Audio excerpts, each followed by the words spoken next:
Hello po mga kalingap, welcome back to my YouTube channel, Indiano Bicolano. Ngayon dito na tayo po na lugar nila Beansi. Wala na pong ilaw, madilim na, wala nang kitang-kita. Natakbo lang ako dahil napag-alam ko po na nahulog po yung baboy nila Beansi sa deposit ko po, yung yung dumi ng baboy na ipunan. Mga kalingap, nandun na sila, malapit na po yung yung tawag yan hukay. Bigla daw nalabas yung baboy po mga kalingap, kaya yun, nahulog. Buti na alam ni Papa ni Beansi, nahanap siya ng tulong sa labas, kaya kita po namin. Daan po gabi para mapag-uwi. Ayan po mga kalingap.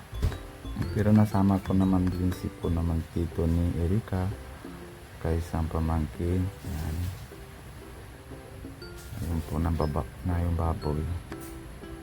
Nahanap po kung paano nalabas. Photo po, nalalim ng pati po. Mahirap din paso kasi sobrang dumi po mga kalingap. Kawawa man yung baboy kasi inahin pati daw po, wala na ilaw. Doon po nalabas yan, madilim na sa lugar.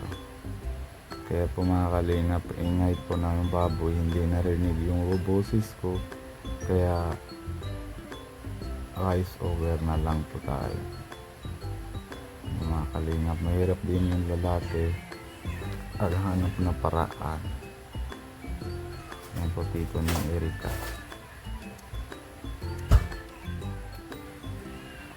gawa sila ng paraan po mga kalingap. Ang Papa ni Beansi, ayun,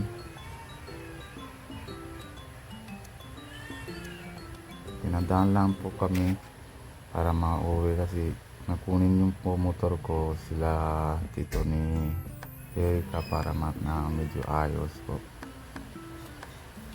kaya sama sila sa akin.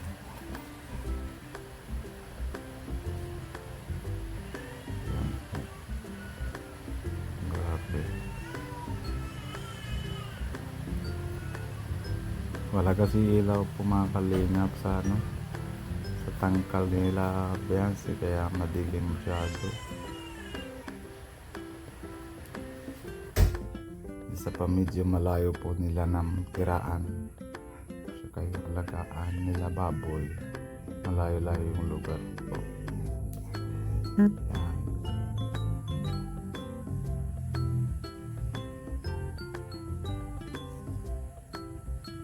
Nasira po yung tangkal, kaya yung pintuan na naglabas.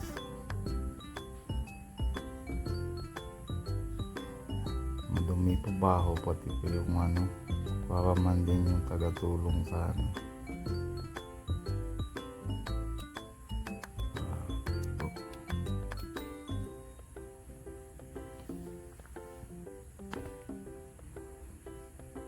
sana galingan kuha. Pero matagal-tagal din na po mga kalingap magbagong kuha. Hindi nga kaya kasi takbo yung baboy ay.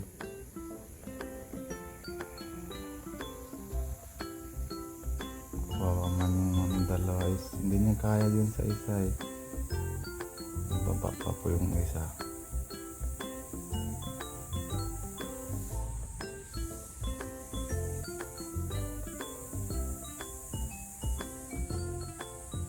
Himik na masyad. Ayan na-vlog na ito mga kalingap. Ngayon ko lang naman ang gawa ng voice over kasi sobrang ingay ko ganyan. Buti na hindi nakagat.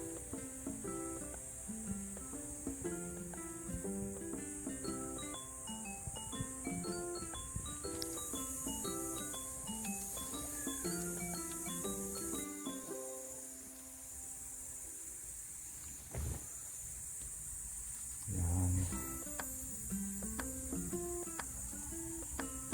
Hindi naintindihan kung paano mga kukuha kasi medyo kulit din yung baboy eh. Hindi napasok yung sulok.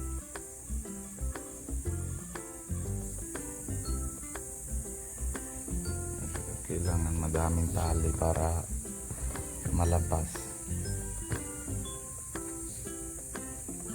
Maliit na sako. Yun po ay kailangan dagdag pa ng tali para para malabas o makakalima.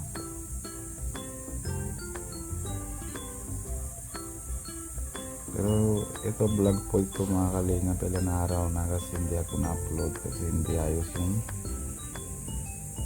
video ko, kaya yun po mga kalingap, ngayon ko lang na-upload ito kasi ang gawa po naman na namin yung video para para makuha po yung sahod ko, kaya pina-upload na po tayo mga kalingap. Putik na po masyado, baho ng pati kasi dumi po yan ng baboy eh.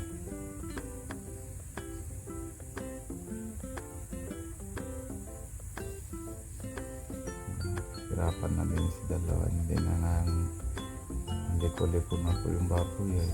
Gusto niya nalabas o hindi niya kaya yan sa putik kasi sa kuya na marunong na tali.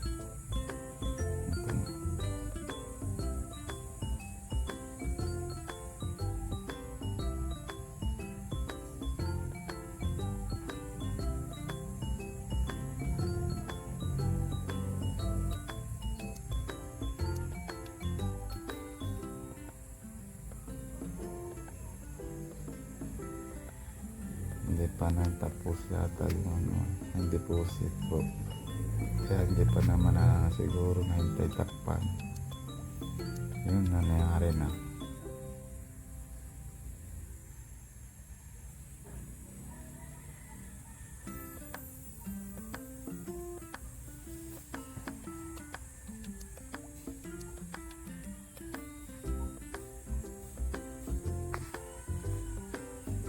Hindi man na po nga. Andi ko sa arko na yun, sarap pa sa hawak.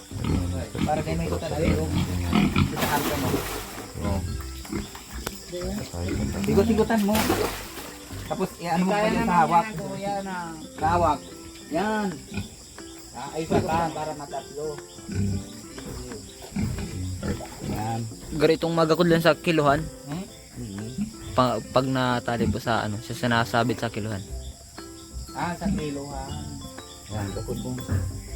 Yan, kapag mo lang din dyan. Yan na ito yung, yan. Iba. Medyo mahirapan talaga kasi kailangan na ang bigat na po yan ang napatay na. Lalo na kumakalingat, alam mo. Tapos alalayan na lang dito pag sakat lang siya dito. Nahila na po namin. Natindihan na yung kuya. Buti na lang kumakalingat na lang. Labas naman ito, hindi natindihan kung paano na. Alala, huwag ka po. Ang baboy. Isa pa Tapos, yun eh, ikakot mo dyan tayo. Tao pag tulong kasi gabi-gabi na po.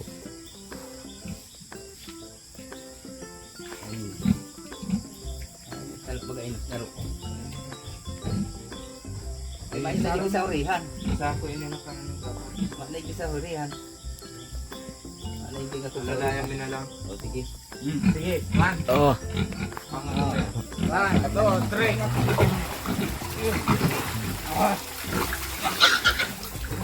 yun. Success.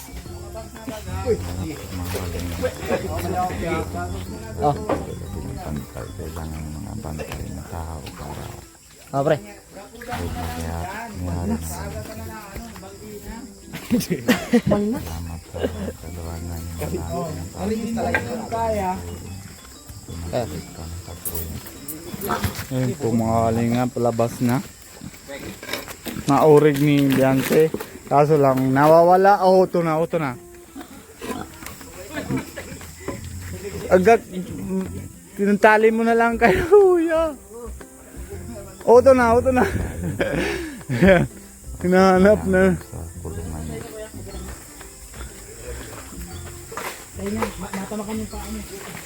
Auto na takas, bapo.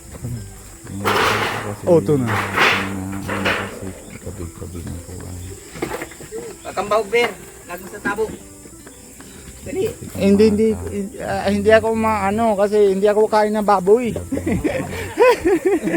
Hindi ko alam. Baka galit siya sa akin. Lagyan mo na kaya nasa tricycle yan, kuya. Para. Oh, yan. Na hindi na hinga lang talaga. Ayun. Ayaw na pakain. Kasi baho pa siguro yung pinakain na po. Ang baho na tayo. Paano tali? Kasi papas, pwede naman pasok ng dumit sa bibig. Kasi dumi-dumi naman. Wala naman tali ulit po. Makakaling para pasok dun sa kulungan. Pasensya niya po. Nawala na po kami kurente dito. Ayan, yan. Alam na yung papa ni Yancy kung paano. Hindi kasi ako marunong. Auto na. Nalusot na. Auto na naman. Ay nako. Inahan pati yan. Pangakalinga. Kasi tatlo pa mahulog ng papa ni Beyonce. Ay.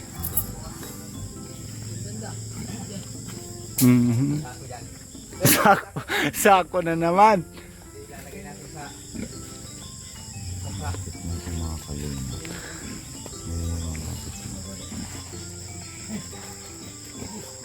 Dami na na ano.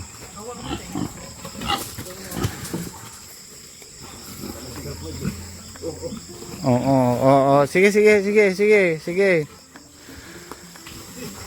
Ayan, yan. Pinapasok na doon. Ayan, atras. Ayan. Malapit lang. Kunti na lang.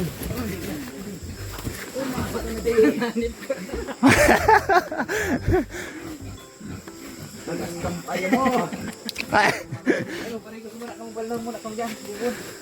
Dapat Erwin. Okay lang ko yan. Huwag ka na magawat. Hindi naman tayo pero ano lang talagang paano na ito? Ano na? Pasok na talaga? Salamat po, Erwin. Sige, kuya. Mauwi na kami, kuya. Thank you po.